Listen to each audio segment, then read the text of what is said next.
Okay, well, so thank you so much to Heather to start with for joining us virtually from Scotland, and to the rest of you guys. So Heather is a marine geologist working at the British Geological Survey in Edinburgh as part of their seafloor, coast and landscapes research team, looking primarily, I think, at geology and physical character of seabeds. I mean, she says her field experience is mainly around the UK, and then she slips in, but she's also done the Arctic and the Antarctic and apparently everything else in between as well. So we should have plenty to talk about tonight. So yeah, over to you, Heather. Okay, thanks very much. I'll just start, get my screen shared.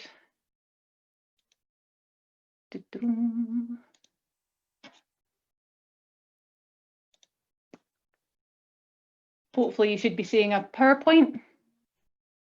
Yep, cool. All right. Oh, hang on, let me, did this before. And just hang on, I'll turn off my video. There we go.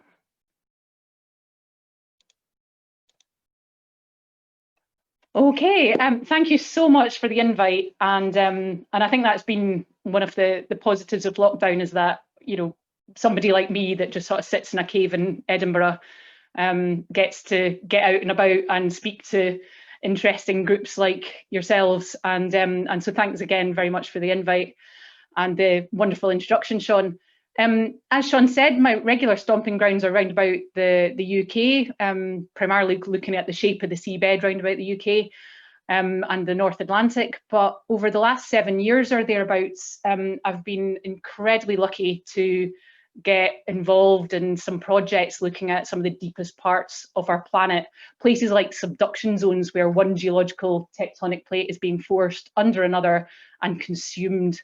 And because of my previous work, sort of looking at some of these deep places, back in 2018 and through into 2019, I was lucky enough to be expedition geologist for the 5 Deeps. And so tonight I'm going to take you on a whistle-stop tour. I've got quite a lot to cover, so I'll cherry pick some of the highlights along the way, but I hope you enjoy the journey. And there's time for questions at the end, or comments or funny anecdotes that we can all share. So thanks very much. So the entire project was actually conceived by a chap called Victor Vescovo, who's a private equity investor, retired US Navy intelligence officer. He gave a fab talk about that while we were offshore. It was really interesting. MIT and Harvard Uni graduate and solid Texan, very proud Texan. And he came up with the idea of the five Deeps expedition after completing the Explorer's Grand Slam, which is the 7 highest peaks on the 7 continents. And he was the 12th American to do that. And he also has done the last degree, which is to ski to the North and South Poles. And after he'd sort of completed these 2 quite big sort of endeavours, you know, it was kind of, well, what's next? And his attention turned to the oceans. And back in 2019, he gave an interview to Oceanographic magazine, and Victor was saying that exploring the areas that nobody else has ever been to before is extremely exciting. And that's something that, you know, being a marine geologist, you know, that's something that I can really relate to, actually. You know, I love going out from the office. You know, if I suddenly didn't have any field work at all, I think I would get bored quite quickly. I like getting out there and seeing new things, meeting new people, and doing some exploring and some research on the side. So a plan was formulated, and Victor wanted to become the first person to dive solo to the 5 deepest places on Earth. But I mean, there was a couple of quite fundamental issues right at the start of the project. Do we even know where those 5 deeps are? And do we even have a vehicle to take us there? You know, so not small challenges to start off with. So you've got an idea how we're actually going to do it. So it's worth mentioning that it wasn't until 1977 that Hazine and Tharp, and I can never pronounce the first name right there, so I apologise. They were the ones that actually made the first attempt to systematically map the world's oceans. And I mean, 1977 in my head isn't actually all that long ago. And that map was groundbreaking for the time. I mean, it contributed towards the general acceptance of the theory of plate tectonics, which was at that time a relatively new theory. And it was really quite a contentious subject, yet to gain momentum and support at that time. And I mean, you know, this map really sort of nailed it. Hopefully you can see my cursor there. Yep, excellent. So this map revealed that we've got new oceanic crust getting made at a global network of mid-ocean ridges, and also that the crust is being consumed at these plate boundaries, these destructive plate boundaries, these subduction zones. And I mean, the classic ring of fire there, you can see the dark lines around there, and all of these are subduction zones where the new oceanic plate is being consumed underneath the continental masses round about. So looking sort of where we are today, the best available global compilation is probably GEBCO. There are others out there, such as the GMRT synthesis, which I use a lot for my research. But again, you know, I think when you look at a map like that, you're lulled into a false sense of security. You know, it's all done, it's all covered, there's nothing left to explore, we know it all, right? But if we look at the detail behind the pretty picture, you know, and you should always question your sources, we can start to interrogate the data behind the grid. And if you look in this image, so all of the actual sounding, so all of the real data points are all of the lines in this image. Ignore the sort of pale pink at the top there and the pale blue. That's just the coverage of some of the regional compilations at the poles. But all of the lines, and to me, there's an awful lot of white in there. There's an awful lot of space in there where we don't have a solid real data point. So there's a huge area basically left still to be coloured in. And that's just to sort of highlight, sort of you take away the colours, sort of all of the blank spaces that are there. And those blank spaces are filled in with something called satellite altimetry, which is a fantastic tool for where you don't have anything else, but it gives quite a broad sense of what the shape of the seabed is. So there is an element that you do lack some of the detail. But I mean, ultimately, we've only got a data point in 18% of the ocean. So that's 82% is unmapped. It's quite a big percentage, really. So before we set off on the 5 Deeps expedition, we did a desk study, which we managed to get published. And we looked into all of the published bathymetry data, which included records from vessels spanning the 19th, 20th, 21st centuries. There's issues with naming conventions and such like. But I mean, not all of the deep places in the oceans are known. So, I mean, there's places like in the Atlantic and in the Pacific Ocean, you know, they're pretty well known actually. You know, the explorers have been going to the deep points in the Atlantic for many, many years, and the Puerto Rico Trench, same with the Pacific, just for sheer dint of being the deepest, you know, everybody goes there and drops their equipment. But places like the Southern Ocean, the Pacific and the Arctic, it really was, you know, like here be dragons, which, you know, is scary to some, but to me, I was like, yes, you know, let's go out and find some new information. So, and of course, you know, actually, although the Mariana Trench is pretty well known to be the deepest point in the Pacific, for many, many years, it was actually thought to be somewhere in the Tonga Trench. And the depth of the Tonga Trench is within, you know, 100 to 150 meters of the Mariana Trench. And really that's within the error margin of the sort of tools and equipment that we would use to go out and survey to actually pinpoint and get accurate data. So it was worthwhile to sort of look at the Tonga Trench as well. So, I mean, broadly, that desk study gave us a map and it gave us football fields to look in and to explore. But the next issue was actually how to get there and back. How are we going to get somebody onto the seafloor and back safely and multiple times?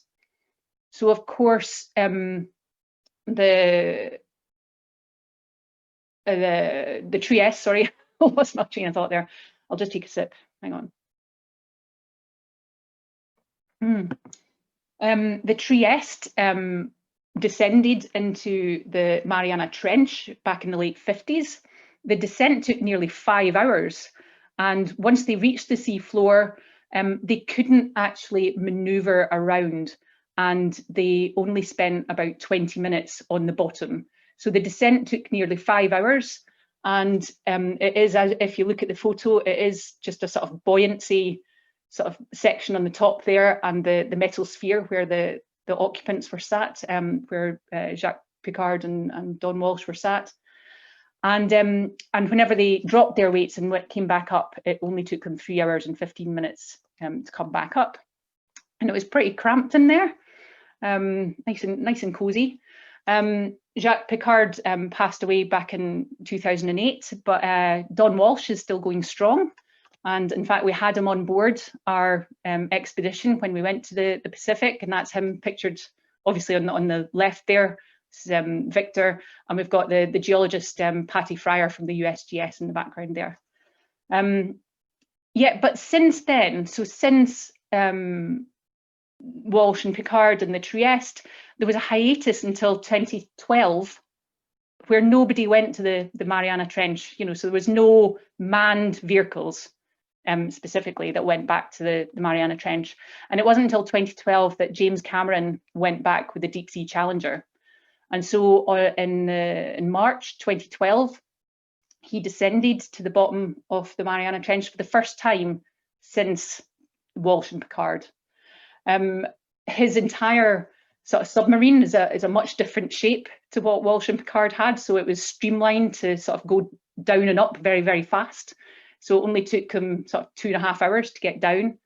And he spent, 3 hours on the sea floor.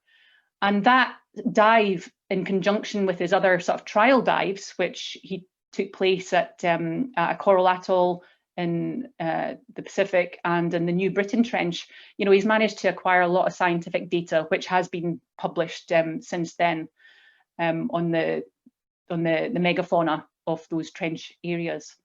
So, and Cameron recorded a maximum depth for the Mariana Trench in Challenger Deep of 10,908 meters. So this was a really great opportunity. Not only is it sort of record breaking of putting someone on the sea floor of the deepest point in the world, but actually, it was being used as a tool for science, which, was really, really exciting to people like myself. So if we kind of come forward, unfortunately, the vessel that James Cameron had commissioned and used was destroyed in a fire as it was being transported to a research facility in America. So it was really, there was nothing that could be used. So Victor Vescovo talked to Triton Submarines, and Triton Submarines designed the limiting factor, which is what we used for the 5 Deeps expedition. So it's full ocean rated. You sit in a titanium sphere, which I always think looks like a little person with a little mouth, and can take 2 people for a journey to the bottom of the ocean and back. Oh, actually, I should mention just this week, a little short documentary has just come out on how they designed and built the limiting factor, and it's really quite cool. So there was no technique available at that time to forge the sphere. It didn't exist, so Triton developed that, and they had to ship it to Russia to test it and pressure test it before it was used for humans and everything. So if you've got time, have a little look at the YouTube film. It's quite cool.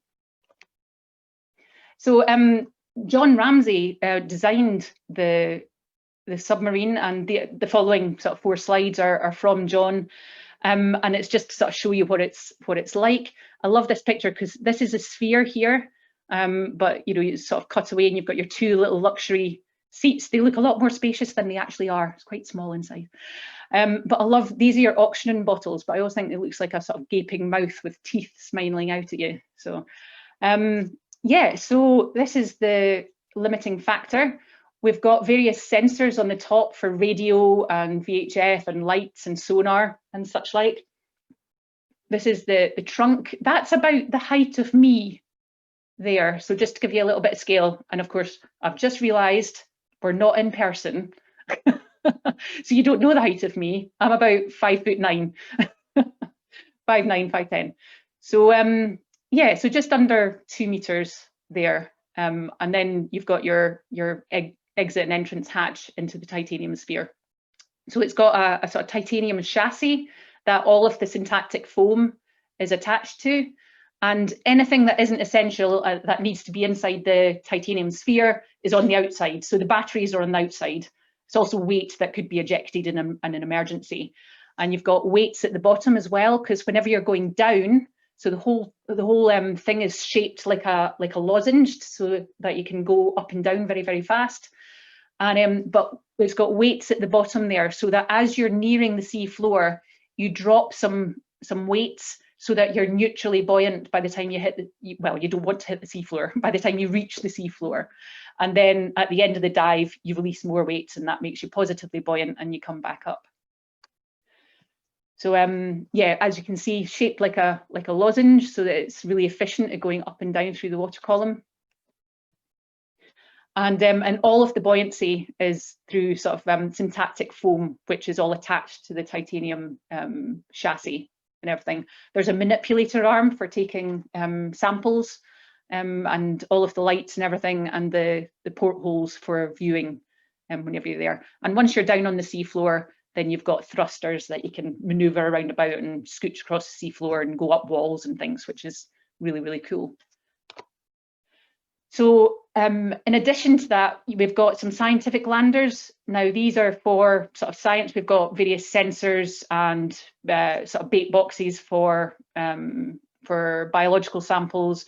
We've got little push cores for using the manipulator arm to take. So the manipulator arm would come, grab one of these, take a core sample and put it back in the rack.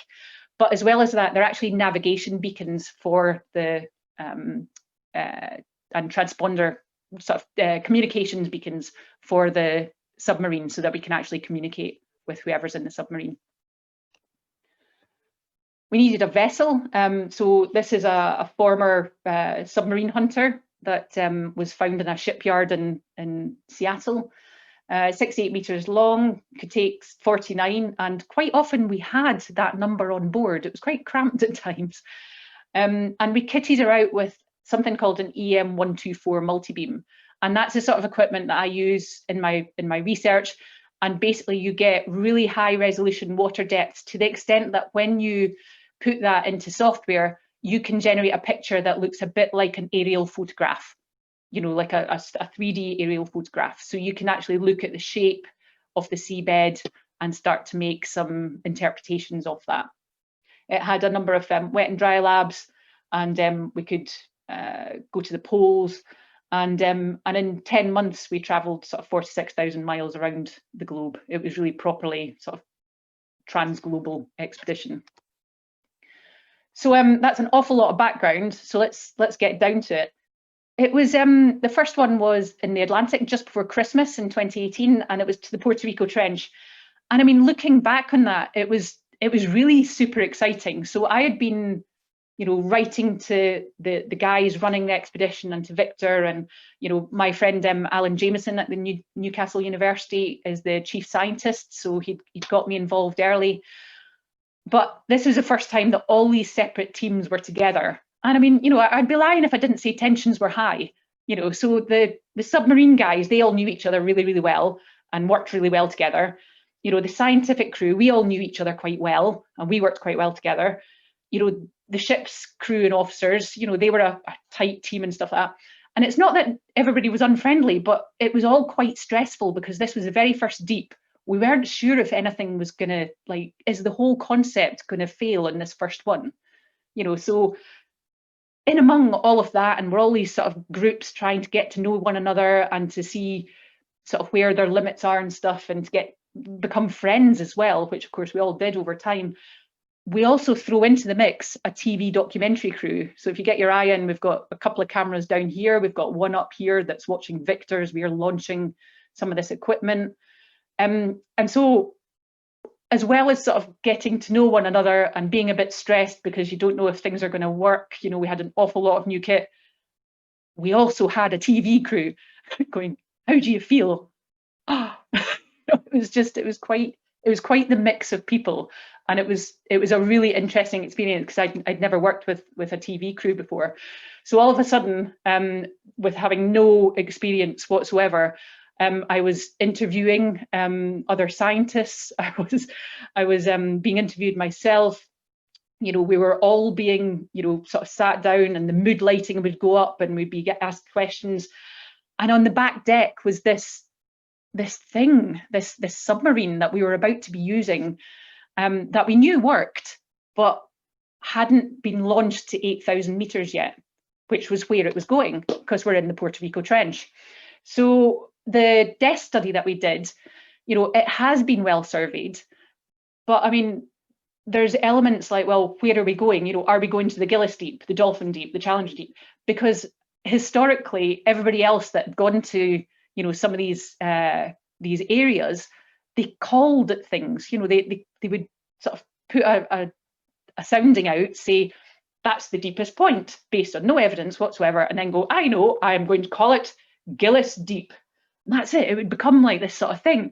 But you can see from just the sort of shape of the sea floor that, I mean, you know, there's no, you know, that deep there. It's all nice and flat bottomed, you know, not much going on. That's like 300 meters, 300 kilometers across. You know, it's, you know, there's no kind of confined deep as you would maybe assume so. So we went out and we surveyed, we collected a bit of new data, pinpointed where the deepest point was, and Victor dove it on the 21st of December 2018. And I mean, I think, you know, looking back again, you know, when we were sort of in the lab listening to him on the radio from the deepest point in the Atlantic, and he said, you know, on bottom, you know, it was like a wave breaking. I mean, because everybody was so het up. You know, everybody just started whooping and cheering and clapping and stuff. And I mean, that was a big turning point in the whole expedition. It was like, you know what, we could actually do this. Sugar, I better phone home and tell them that I'm not going to be back for a little while. You know, so it was quite a major thing, and we went away from that. And you know, of course, the TV crew were there to catch us all sort of whooping hysterically. But that moment was the turning point, in my opinion, the whole sort of thing. And I mean, it was just fantastic. And then Victor came back, and we drank pina coladas on the Scibar, and then we all came home for Christmas. And then the next up was the Southern Ocean. So taking on board all of the lessons learned in Puerto Rico, you know, we just managed to bag the first deep. We were off to the Southern Ocean. Not quite with a spring in our step, but, you know, hopefully, you know, quietly hopeful that that was all going to be okay, because the Southern Ocean does have a reputation for being very rough. I don't know if any of you are sort of have ever managed to be in the Southern Ocean and to get down to Antarctica. But, you know, you pass, you know, like the roaring 40s and the, you know, they've got all these nicknames as you're heading down through the latitudes, and they're all well deserved. You know, it can be very, very rough. So we sailed from Montevideo. We managed to stop off in South Georgia, which is the background there on the way. And yeah, if you do get a chance to go, you know, just go jump on it, do whatever you have to do, you know, offer to clean cabins, just get down there. It's fab. You know, it is just, I've managed to get down there twice now, which isn't nearly enough. And it is just like a David Attenborough documentary. You know, the day that we were in South Georgia was the only day that they'd had no rain for about 6 weeks. And it was just spectacular. That wasn't very far from our boat. You know, that is just a picture of the boat. It's just incredible, you know, and that isn't even the biggest iceberg that we saw. You know, it's just fab. It's cool. Anyway, so out of all of the trenches, the South Sandwich and the Java trenches were the ones that we really didn't know exactly what we were going to find. They were the two with the poorest data. It really was, you know, here be dragons, and at any point along the entire arc of the trench could have been the deepest point, you know, which is a problem. You know, the Southern Ocean, it was a very small weather window, and, you know, surveying the entire trench takes time. You you know, that took a week to go up the length of the trench, you know, so if we suddenly found that the deepest point was back at the beginning, you know, it's taking quite a lot of time.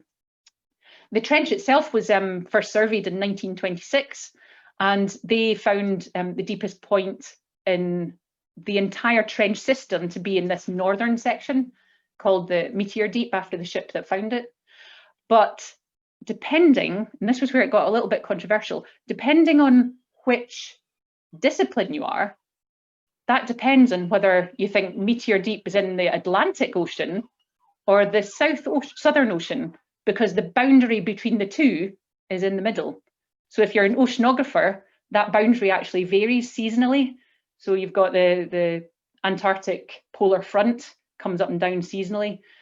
So in summer, it's actually above South Georgia, and in winter, it's sort of well south of the trench. So, you know, we had to sort of make a bit of a call on that. So we took the policymakers' call, which puts everything south of 60 as part of the Antarctic Treaty. And so that's the Southern Ocean. And that's the one that all the policymakers use. So we had to make a bit of a judgment call, which did at least, you know, we surveyed the entire trench, but it did at least mean that we could concentrate a bit of effort down here, because we knew that that was the zone that we were going to be deploying the submarine. So the deepest point is this sort of unnamed deep here. I'm going to talk a bit more about the science of the southern trench, the South Sandwich Trench later on in the talk, so that it's not just a sort of tour of my holiday snaps. But yeah, the deepest point is this part in here, which is just blown up here, and we put Victor down there in February in 2019, but we also surveyed the entire trench, which was fantastic, and I'll discuss that a little bit more. But this is Meteor Deep, and actually the Germans who had surveyed it in 1926 got a depth of 8,266 meters, and using the latest equipment, we were only 1 meter out. I mean, you know, that's just incredible to me. You know, that's, yeah, German efficiency or what, you know, it's just fabulous. So, but again, what was interesting is that when you compare that data to the Puerto Rico Trench and the deepest point, it's only 111 meters shallower than that. So it's almost, the South Sandwich Trench is, I think, my favorite trench, and it almost had the deepest point in both the Atlantic and the Southern Ocean. So with the Southern Ocean in our bag, which I think we kind of viewed as potentially the hardest, you know, just because of the weather, icebergs and just general horrificness and the long transit, we went with a spring in our step to the Indian Ocean.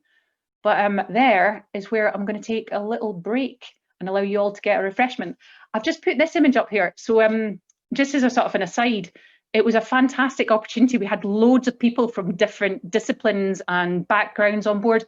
And we actually had an artist called Alex Gould on board for a couple of the expeditions. And that's one of her paintings of the limiting factor, as she kind of has it in her head how it would look on the seafloor if you were a creature on the seafloor going about its business and the limiting factor came upon you.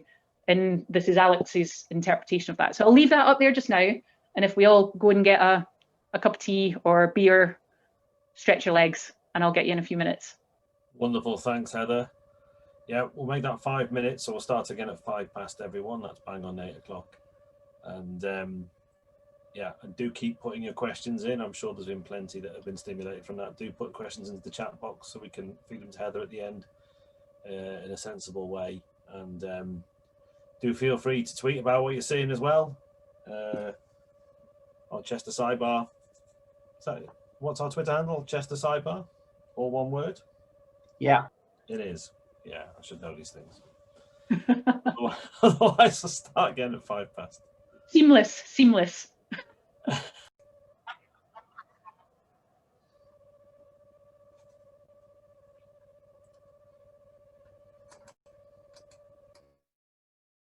Hopefully you can all, oh, hang on, you can see a little bit of that. Yeah, we got it all good, yeah.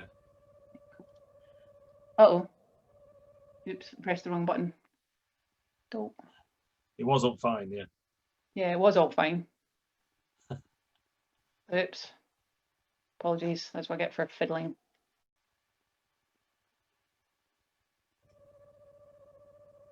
That was a whistle-stop tour. Right, I would okay. do the catch up before. This is the recap for the second episode. Yeah.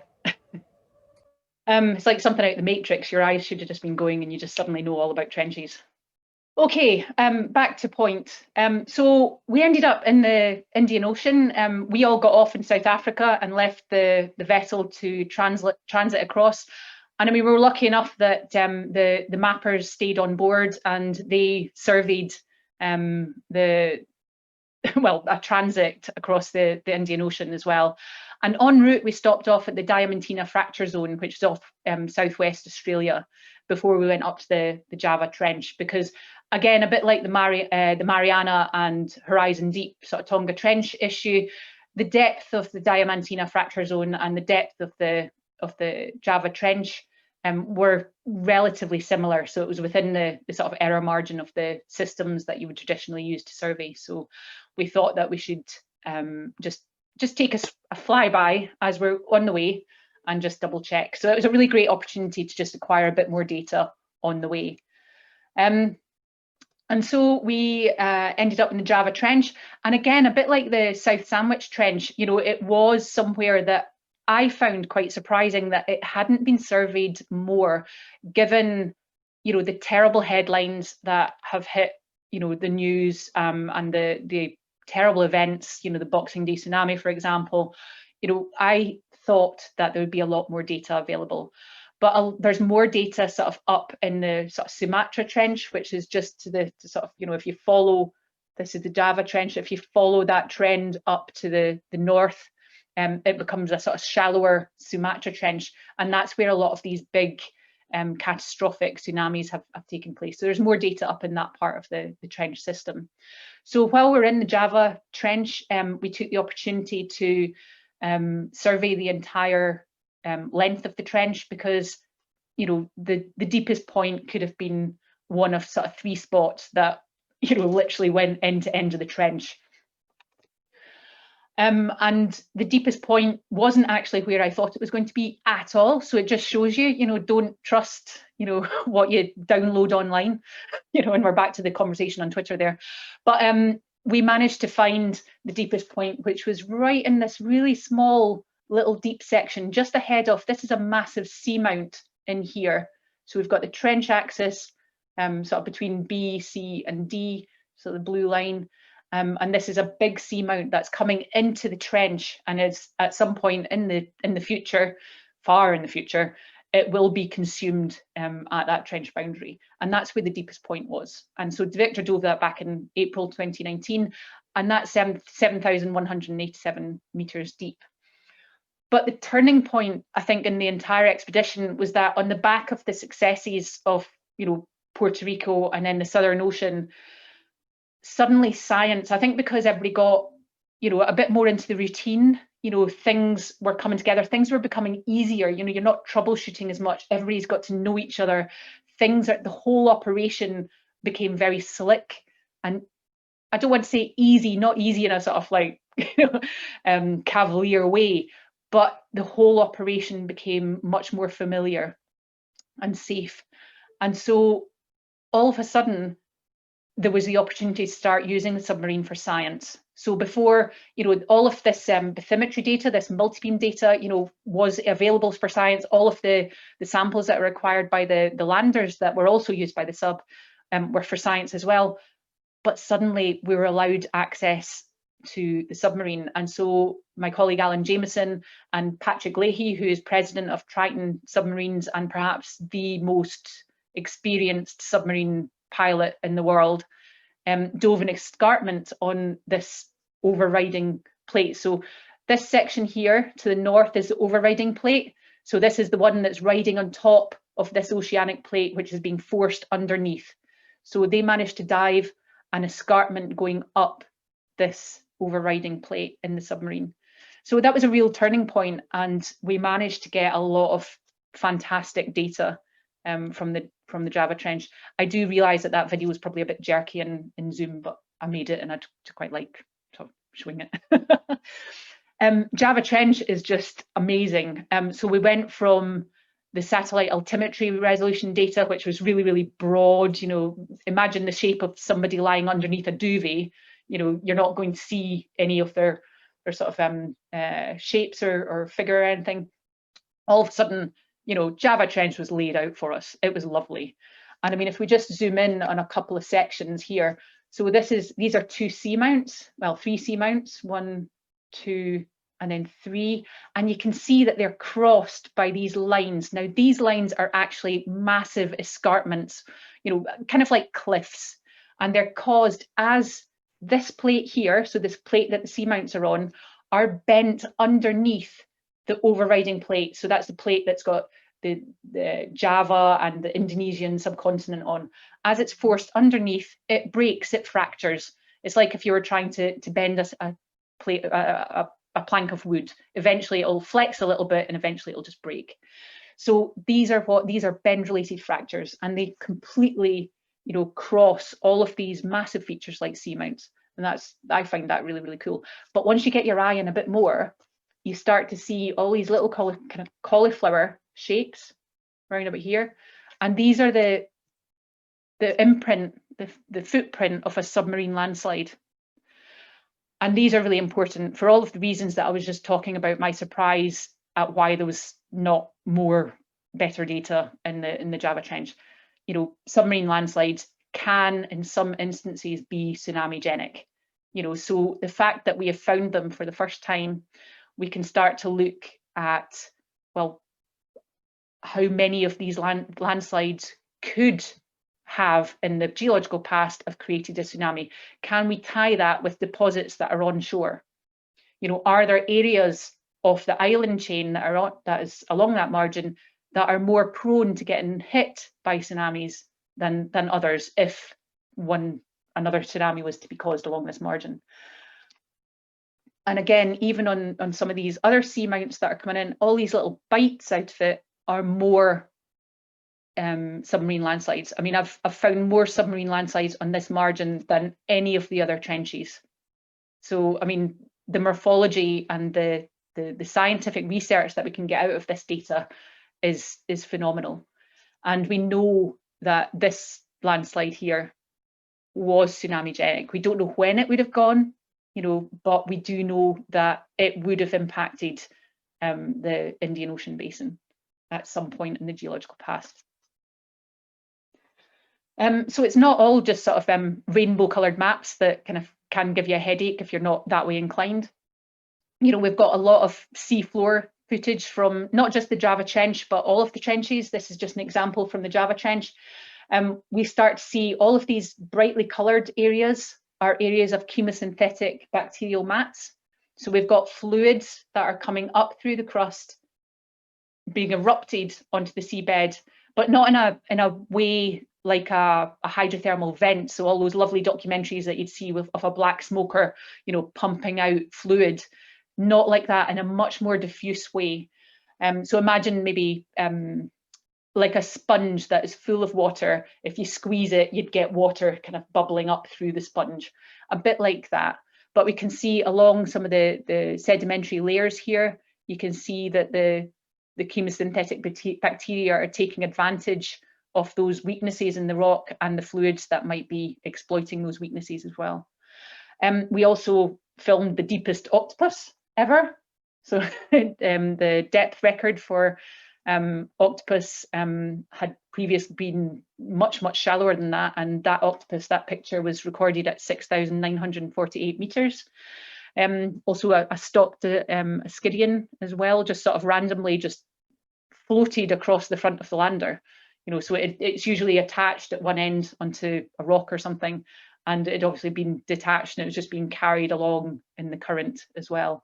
And you get lots of these are little sea cucumbers as well, and lots of fish and things. So, you know, the lander data, the video data that we're acquiring has also been really important for some of our ongoing research. But it's also just quite nice to sort of see the images coming back, and that's always the first thing that you do whenever, you know, the submarine comes back or the landers come back. It's a rush out to get the cameras off so that we can see what it is that is down there. I won't dwell too much on the Pacific Ocean, but suffice to say that we did go to the Mariana Trench. As I said earlier on, by the sheer fact that it is the deepest, everyone goes there. So in terms of scientific, knowledge of the Mariana Trench, it's actually quite well known. I mean, there's always new things being discovered, but in terms of the deep point and the shape of the trench and things, totally done, right? So, but we did take the opportunity to acquire data points away from the deepest point as well, in places like Neo Deep and Sirena Deep along the trench, which have been sort of scientifically really, really interesting. It was also the point at which, something a bit unique to this submarine, and certainly a Hadal rated submarine, is that there were a number of dives done, including one by DNVGL. Oh gosh, now I know that it's that pint. I've now got my acronyms mixed up. But to certify the sub for human transport to the deepest points on Earth. So that's something that no other sub has for that sort of rating. But a year after the dive that we did in 2019, Victor went back to Challenger Deep and took the astronaut Kathy Sullivan with him. And they actually managed to make a phone call, not from the sub, the communications didn't quite make it, but after her dive, they phoned the International Space Station. So they had a conversation, just after they'd stepped out of the sub. So they'd just been to the deepest point on Earth, got back to the ship, and then phoned the space station to talk to the highest people on Earth. So, or not on Earth anyway. But that was pretty cool, we went to Tonga Trench as well, just to confirm what depth it is. Victor dove it anyway, but it is the second deepest place on Earth. And we found it to be sort of 10,816. So it's only a smidge shallower than Mariana. And this was actually the place that I was down to do a dive up one of these escarpments here, but unfortunately there was a storm coming in, and the sub needed a little bit of maintenance, so it didn't quite work out. Gutted. Oh well, another time. So that's 4 down, and really I'm going to sort of finish on this last one and then do a little bit of science afterwards. But the Arctic Ocean is very exciting. It's lovely. It's a bit like the Southern Ocean. There's lots going on, but no penguins. So sorry, Mike, there's no penguins. The Malloy Hole, you'd be allowed to have never heard about it. I think it's fairly niche that you maybe know about all these sort of points, but it's just west of Svalbard. And the depth by some of the earlier mapping efforts put it just shy of 6,000 meters. The biggest issue with Svalbard, and I think that was also why there was so much pressure in some of the earlier expeditions, was the weather window, because the sea ice in the Arctic, although all of the sort of headlines do say that it is reducing in volume, but there's still quite a lot of pack ice develops and icebergs and things, which would be a hazard, especially if your submarine is coloured white. It could easily be lost. It's there on the surface, but it looks like an iceberg. And the real worry when we were going there, and I mean, the guys were constantly, the expedition sort of leaders from EOS were constantly looking at the Arctic and talking to their colleagues and experts in sea ice, was that they were really worried that they'd be looking at conditions like this. Now, this is a trip that the BGS, who I work for, did back in 2004. This is my colleague Dave McInroy's photo. And we went and did a scientific drilling expedition to the Lomonosov Ridge, which is in the middle of the Arctic Ocean. And our forecasts were for workable sea ice conditions, much, much less than we see in this image. And you could just see that, although the pressure drop is polar compliant, it isn't an icebreaker. So if we had ended up rocking up Svalbard and discovered that conditions on site were like this, it was a complete no-go for that entire season. So we would have had to wait an entire year. So we were lucky enough that conditions weren't like that. There was open water on site. We also had the opportunity, as we were sailing out of Svalbard, to see some of the magnificent sort of marine terminating glaciers in the area. It is, yeah, I mean, I took these pictures. I'm not very good at taking pictures. You just can't go wrong, really. Yeah, absolutely fantastic. Malloy Hole was special because it was the only site that wasn't a subduction trench. And as I said, although it was the shallowest site, it was the one that worried us the most. But we were lucky enough that we ended up doing 3 dives there. So Victor got his solo dive to the deep point, but we also managed to get 2 further scientific dives on there.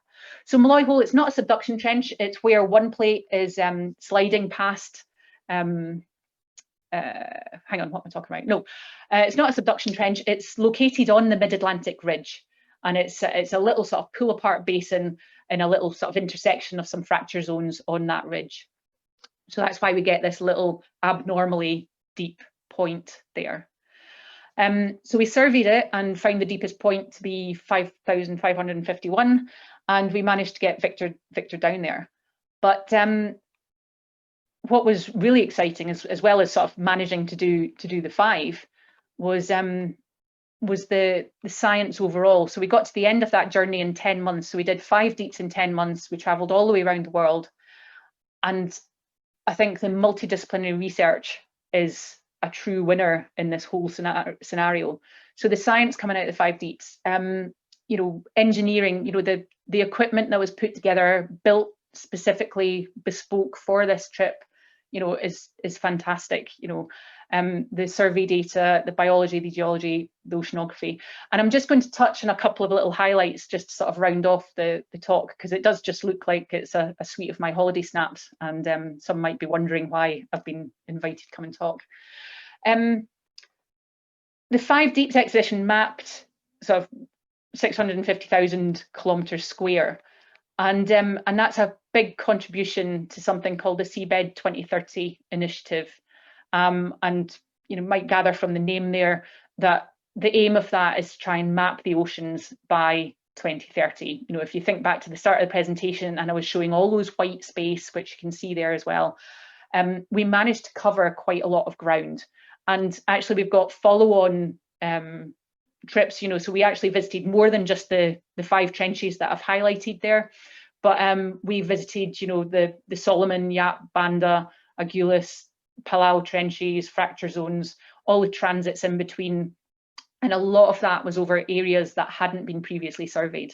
And all of that is going into public repositories and to contribute to Seabed 2030, so that, you know, future expeditions can use that data for better planning. Other researchers can use it for their own research, you know, because I mean, a lot of these data sets, you know, yes, I've got my interests, but it's probably of use to others.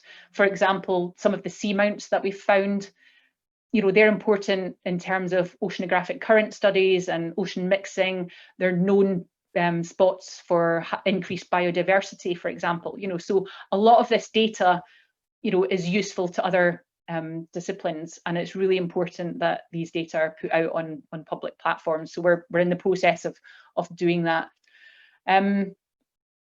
We've also got follow-on projects, including the Ring of Fire. So we've already mapped the Philippines, the Mariana, again, the volcano, Japan, Aleutian. You know, the equipment's on board the vessel, and Victor's keen that, well, if the vessel's not doing anything, let's just acquire data. So, and again, all of that data is being made available, which I think is really important to do in today's day and age. Just to start to look at some of the scientific elements of it. I have to admit, I didn't expect to find quite as much sort of the bacterial chemosynthetic mats, but we've actually found quite a lot of that. Don't be fooled by the colour. So you can't start making too many assumptions of, well, it's yellow, so it must be sulfur rich. You know, so it's very unique to the bacteria that's actually living on the fluids and the composition of the fluids as to the colour that they become. I got really excited. This is a deployment that we did in the Mariana Trench at just short of 6,000 meters. And this sort of feature here is a relic hydrothermal vent. So it's not alive now, otherwise our lander wouldn't have been very happy. But it's an old one, you know, so I've got a bit of research on the side going on, looking at that and what that might mean and where it was exactly located and how that might sort of fit in with the system that we know in the Mariana. Something else that we're working on is, you know, I think, you know, we can get a little bit of stick because, you know, we are scientists, you know, we're trained to ask questions and to be interested in things, you know, and there can be a bit of, well, why? You know, what is the practical application of some of this? So the South Sandwich Trench data that we collected is actually mostly within the South Georgia and South Sandwich Islands Marine Protected Area. And it's one of the largest MPAs in the world. And during the last review of that MPA, they realized that actually there was a huge knowledge gap. And I mean, it is difficult. I mean, it's difficult to get the equipment that can work in these water depths. You know, it's difficult to get a ship. You know, a vessel is expensive to operate and to put in some of these really remote areas. So it is difficult, but they had identified this knowledge gap, you know, that, you know what, we've got this MPA, we know an awful lot from some of the shallower water sections, but how do we expand our knowledge in these deeper water areas so that we can make better, more informed decisions? So I've got a grant with the Darwin Initiative, a Darwin Plus grant, to feed into that that MPA system to convert and take the data that we acquired from the 5 deeps and feed that back to the decision makers and to other researchers who are maybe looking into this MPA as well. So, and just to sort of highlight a couple of things, if we used the previous data that was available, it was really, really broad brush, and the blue are areas of flat basin floor that we would interpret using that data. So this is meteor deep, that's the data that 5 deep's got, but that was the previous data. So the blue would be areas of flat bottom, maybe a sedimentary plain, maybe some slopes, that would be the green. The orange would be maybe some steeper slopes. So really, really general, and to be honest, not that much use for others in different fields or indeed the MPA people. With the 5 deeps data, we can take that same area, do a geomorphological interpretation and geological interpretation, and for the first time we can, you know, see the detail of the seabed and try to fill that knowledge gap. And of course, over the top of that, we can lay real in situ sort of photographs, biological analysis and samples and stuff. So, I mean, I talked before about these bend-related faults, and you can maybe just sort of, it's easier on the multi-beam image, these sort of vague lines there, they're now converted into these yellow dashed lines. And again, you know, that's just the plate bending and fracturing as it's getting forced underneath the South Sandwich Islands. So, I mean, this is a real improvement to the knowledge, and it's something that we're feeding back into the decision makers in the government, and, you know, hopefully improving some of the policy decisions being made, which I think is quite cool. Biological highlights, I won't sort of dwell too much. This is my colleague Alan Jameson at Newcastle. This is so firmly in his field. But over the course of the 10 months, we did over 100 lander deployments, and we recorded, you know, some of the deepest fish in the world, these hadelfish, the deepest eel. I already showed you a picture of the octopus, the deepest shrimp, deepest jellyfish, deepest siphonophore ever. You know, I mean, it is the sort of environment that as soon as you start to visit it, just because there haven't been as many sampling expeditions to some of these environments, you're going to start finding some new things. So I mean, that was really cool to be part of that. I won't dwell too much on the negative, because I'm an optimist, and I also like to sort of, you know, I think it's good if we, you know, just accept that it's wondrous, it's cool, you know, all these areas, you know, the geomorphology, what you can see with the video and stuff, you know, but inevitably, you know, the fact is that we did find some trash as well.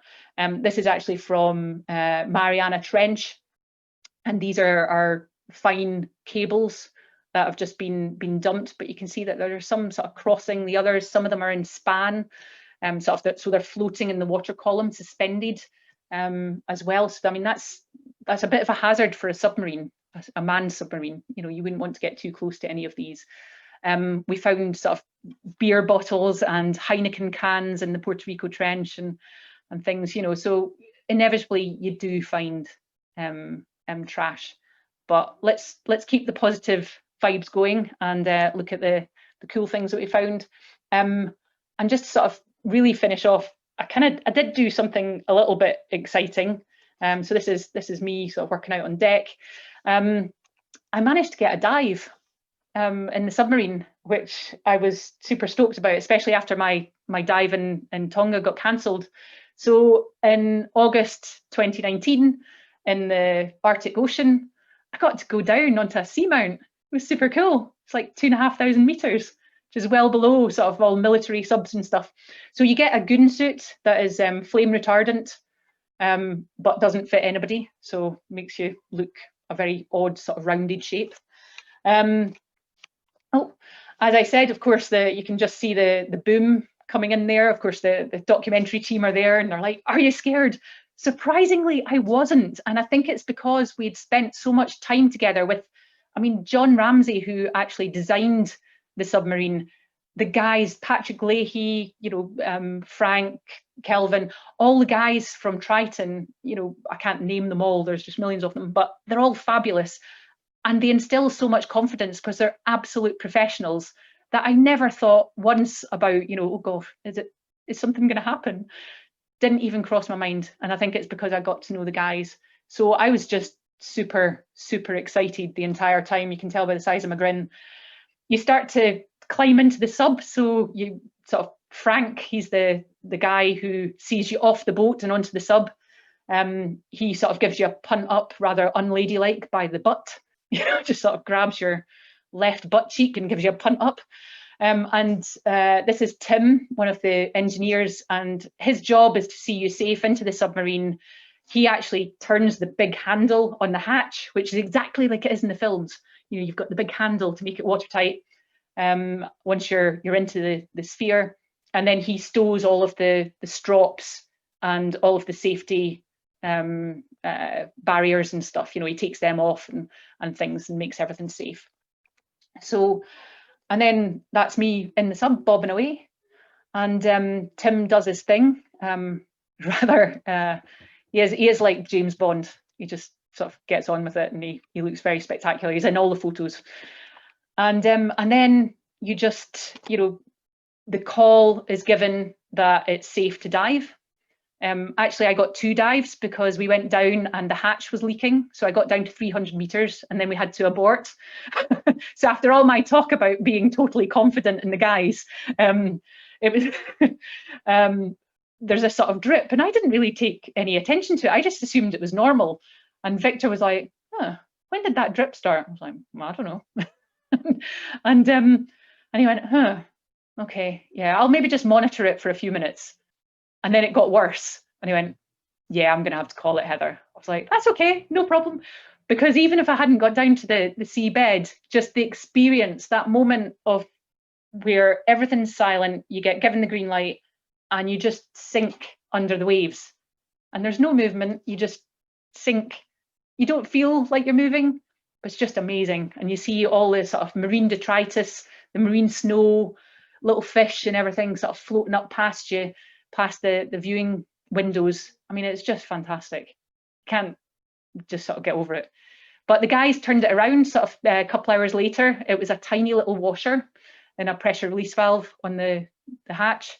They replaced that, and I went down and we got to the seabed.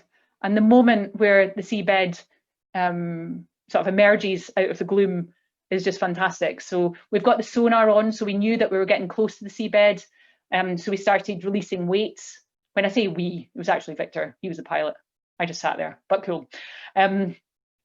And yeah, it was just amazing. So whenever you're training to be a geologist, you're taught an awful lot through your eyes. You know, you get taken into the field. Everything you do is through your eyes. And I think working in the marine realm, as I have my entire career, you know, you're reliant so much on what we call remotely sensed data. So things that are, you know, you use equipment, sonar, even drill rigs and stuff, you know, you get that beautiful rock sample, but it's taken in isolation away from you. And so sometimes it can be quite hard to put context on some of your samples. So the ability, and something that this submarine gives, the ability to actually be sat and to direct somebody to look at something. You know, I was able to say, oh, hold up there, there's a fissure over there, a big crack in the sea floor. Can we go over there? It's 45 degrees to our left, or whatever, you know, was something that I never managed to have in my career working underwater. And I think being able to do that sort of targeted visual survey, that targeted sampling, you know, using a manipulator arm is just, you can't buy that, but it is really expensive. But I mean, it's just fantastic. I mean, you know, we had loads of sponges. So I was about 2,500 meters up to about 1,800 meters up the flank of a seamount. And these are all sort of crinoids. So was it sea lilies, what they're called? Crinoids and sponges encrusting all of the volcanic rocks off this this environment. And I just couldn't stop grinning the entire time. So yeah, you've got all these sort of lovely lights behind you with a very old-fashioned sort of brass, I think it's a barometer or something on the side there. You know, you needed something traditional marine in there. But I mean, it was super cool. Yeah, you've got your oxygen bottles, so you're always monitoring the oxygen consumption in the sub. You know, there's sensors and everything. You have to adjust the oxygen bottles accordingly. And then you're picked up at the end by the world's most expensive Uber. So it's just, you know, you can sit, and with all the external cameras, you can see this is the Zodiac coming with Tim and the vessel. So you radio the vessel and tell them that you're on surface, and they've got binoculars out and they look for you, and then they come up, and the Zodiac comes, and just in case the radio isn't working, they buzz round you a couple of times just so that they let you know that they're there. They let you know that they're there. And Tim gets off and starts the recovery process. So yeah, my grin didn't stop for about 4 days. I think I was insufferable, to be honest. Anyway, to finish up, thanks so much for listening. Yeah, the deepest places on Earth are not out of sight, out of mind. You know, I didn't want to dwell on the trash factor, but you know, whatever we do on the surface ends up in the deeps. And once it gets there, it doesn't go away. It's not like a river where eventually it'll go somewhere else, or a canyon where eventually it'll go somewhere else. Once you're in these subduction zones, there's nowhere else to go. So they are sort of points of accumulation. And also, I mean, these deep areas, I mean, some might say, well, it's so deep, why care? You know, we're always sort of pushing exploration and exploitation further and further, you know, and without baseline data, how can we ever make proper decisions and to do anything sustainably in the future? So we do need a better understanding of all of the areas of the ocean, not just the shallowest bits that we can reach easily. I mean, I hope I've sort of shown you, I mean, new technologies allow us to study these areas. And I think if you've got these sort of big projects, you know, there's so much that you can do with them. There's so much innovation goes on that can be taken on by other groups, other nations, you know, and we can really start to try and sort of support studying these sort of previously too expensive to visit areas. Again, you know, I spoke before about multidisciplinary, but with the half-time sort of image, you know, it's not just about sort of different types of scientists, it's about the engineers, it's about the artists. We had writers and journalists on board. And some of the most fascinating conversations were actually their take on what they thought that we were doing, and kind of and their experiences of being offshore, of seeing some of these images for the first time. It was really, it was mind-blowing actually working with some of these people and seeing how they interpreted, you know, the expedition as a whole and the data that was coming out of it. And as I said, you know, better knowledge of the oceans is crucial to knowing how to look after them properly. And yeah, as I said at halftime, take every opportunity and hopefully have fun in all you do. You know, you don't want to end up in a job that you hate. So thanks to everybody. Yeah, it was a long list of contributors, and probably need to thank Alan and Victor, Rob, Stu and Patrick the most, definitely. So thanks very much. And of course, Dominic, Eva and Imogen, who are shouting in the background now. Thank you, Heather. You're quite a storyteller, and really pleased it was such a happy ending, I guess. Please do. This is where we get to ask Heather the questions that she's going to raise from what we do. Please do put them in the chat box. It helps us as we kind of go along. I'll kind of feed them to her, but do stay on. We can quiz her a little bit later before we finally let her rest and get back to her kids. So yeah, no, keep me. Sorry. Day two of recording, you know this. So we're gonna. I will pick up on that. Ask the first question actually, because while we've been tweeting away during your talk, one of my colleagues who works on the plastics issue and works with Sky Ocean Plastics did say, you know, what about that plastic bag that they found at the bottom of the Mariana Trench? Is that real? Is that really what happened? Sounds like you found all sorts of stuff down there. Is that some of the deeper places? Is it true? Is it really getting down there? Oh yeah, absolutely. And actually the plastic bag wasn't from Mariana. I remember that we all got really grumpy about it at the time. You know, that way that a really small thing can really throw you. And it was like, it wasn't even the Mariana. I think it was Java. It was one of the other trenches. So it's a really minor detail. I mean, who cares about the location? The big fact is that there's plastic down there. Yeah, you see some really weird things. In the Mariana, for example, next to one of our landers. So our lander had come down, and then the submarine came up to rendezvous with it, you know, to do some video and stuff. And right next to the lander, so sat on the seafloor, right next to it, it looked like a wooden mast or a log or something. But I mean, it was completely stripped bare. It was wood. It was like one of the logging trucks that you pass on the road. Yeah. You know, just one. It's like, where did that come from? You know, that way that you're like, why? That's quite the sort of topic conversation. But I'm jesting. There is rubbish down there, and we do see it a lot. You know, I mean, not as much as you might fear, but you do see it off some continental land masses more than others, as you'd expect. I mean, we all ship our rubbish to Asia, don't we? So you get a lot more trash off Asia. It's not their fault, it's because the rest of the world ships it there. Yeah. That's a personal opinion, not one of BGS.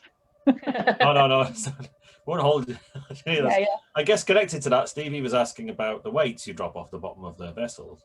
Do they just stay there on the bottom afterwards? Are you essentially littering as you go, or do you retrieve them? Yeah, we get asked a lot actually, and I think that's a valuable question. But actually, the weights are they're just metal, steel, cheap steel, and they rust. And we have gone back to areas where we've visited before. So there's ballast on our landers as well, but the footprint of that is really small. So like the ballast in the landers is a couple of blocks like that, maybe like twice the size of my head or something. You know, so its footprint is small environmentally, and we have gone back to other areas that we've been to previously, years before, and it's all just rusted away. I mean, it's in seawater, it's not galvanized material or anything, and it just rusts and disappears. It's not like some of the tethers, for example, that we found in Mariana. I mean, those are all armored. You know, they're deliberately kind of made to last. They're not going anywhere anytime soon. No. You know, so I think there's other things that we need to be more worried about. Presumably, if it was the US, they'd make it last forever and paint a flag on it. Couldn't possibly comment. So these long trips at sea, Ben asks a really good question, which is probably helpful for all of us right now. You know, how do you stay resilient? How do you stay sane and healthy on a long research trip where you can't just get off? Yeah. Is that what could you tell us all about surviving in isolation right now, apart from don't fight with your co-workers? Yeah. That is a super good question. Yeah, there is an element that I think you make an allowance. So there's a moment where you're like, right, you know what? I'm stuck with these people for 6 weeks, 8 weeks, whatever it is. You know what? Let's be a little more, let's not react too quickly to everything. So you kind of go offshore and you form this bubble, which of course we're all familiar with now. I used to call it the boat bubble, and it is, you become incredibly close to people because, you know, you're living with them, you're working with them, you're socializing with them, you're eating with them, you know, you're sharing cabins, you know, you're sharing toilets, you're sharing showers. You know, it's pretty, you know, whenever you describe it like that, it sounds pretty grim. But it is awesome, you know, because you form a really tight bond with these people. And it's bonds that last beyond, you know, one trip as well. You do become institutionalized. So there's definitely, you go boat and then you need a few days afterwards to learn how to interact with other human beings again, because you develop all these in jokes that nobody else understands that you think are hilarious. You get off the boat and you'll be talking to your husband and you'll say something and they'll just look at you like, yeah, okay, I'll pass the salt. And you're like, oh, you know, something totally ridiculous. But there is a few days where you need to decompress a little bit because you've been living in these people's pockets. They've got to know you too well. And then you go back to the real world and the real world isn't ready for you yet. You have to take a break. Are there more trips for you planned, Heather? Yeah, well, there are lots of trips in the offing, but with the current situation, it is difficult. And I mean, I suppose that's a difference actually. You know, you said, oh, you'll be well used to this. At least with an offshore trip, there's an endpoint. Yeah. You know, and that endpoint might vary by a couple of days or something, depending on weather or shit happens. But there's an endpoint. Whereas just now, you know, there isn't an endpoint. So I think it started off, it's like, you know, a lot of folk that work offshore were probably, you know, a bit like, oh well, easy peasy, you know, buy in the goods, you know, you form your boat bubble on land, sorted, you know. But I think everybody's now feeling the effects that there's a tentative endpoint. I've got an old school colleague who's out in the Antarctic, doing a long-term research project out there. He's part of the exploration there, and he's they feel okay because of course it's not, COVID's not got there yet. Yeah, it's probably the safest place to be. Chilean bases, didn't it? I think there was a couple of cases in a Chilean base over the winter, but I think they've managed to. Oh right. Oh. Yeah. Dom suggests you take a few days to learn to stop swearing again. Is that right? So it's very similar to most of these kind of trips. So he's asking about Seabed 2030. Is that going to happen? Is it on track? That's her question. Yeah, crikey. Well, it is happening, and it's a big initiative that's been going for some time. And you know what? Things are looking good. You know, it's not going to map everything. I mean, it would be unrealistic to think that it is, but I think it's aspirational, and it's also giving people something to look towards. So now, instead of just going out, and most research vessels have multi-beam systems attached, and now instead of only turning them on over the study area that they're working in, they're now turning them on the whole way.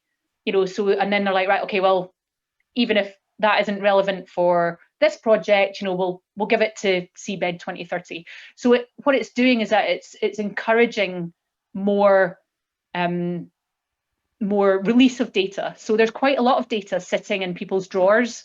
You know, people can sometimes get quite possessive of their information, and they don't necessarily want to share it. And I mean, it's understandable. You've spent years sort of writing a proposal and getting knockback after knockback. You finally get one funded, and all of a sudden you've got to give your data away. I mean, you know, come on. It is hard, and you know, to get something funded. So but I think, you know, Seabed 2030 is this huge sort of flagship that is really encouraging people to submit that data, and to allow it to become assimilated into this massive undertaking, you know, and it's amazing actually. In fact, this week, I think it's still going on, there's a free webinar series going on. It's run by Seabed 2030 and JEBCO. I'm sure I could probably send you the link to go round, or I'll put it on Twitter and something, and you can just sort of log in and view some of the sessions, and they're talking about where they are right now with Seabed 2030 and all the little regional submaps and stuff. I mean, it's fantastic what they're doing. It's not a small undertaking, and but more and more groups are just signing up and committing to submitting their data. It's fascinating. I have to say, I'm pleased everyone do turn your microphones back on again now, so we can celebrate Heather's talk properly, while she enjoys some beer now finally. I have to say, to imagine that there's so much of the earth that we still haven't really explored here, and you learn so much so quickly. It's really incredible, and I found that really exciting. So if everyone can just join in the usual way and applaud Heather properly and thank her for her talk this evening.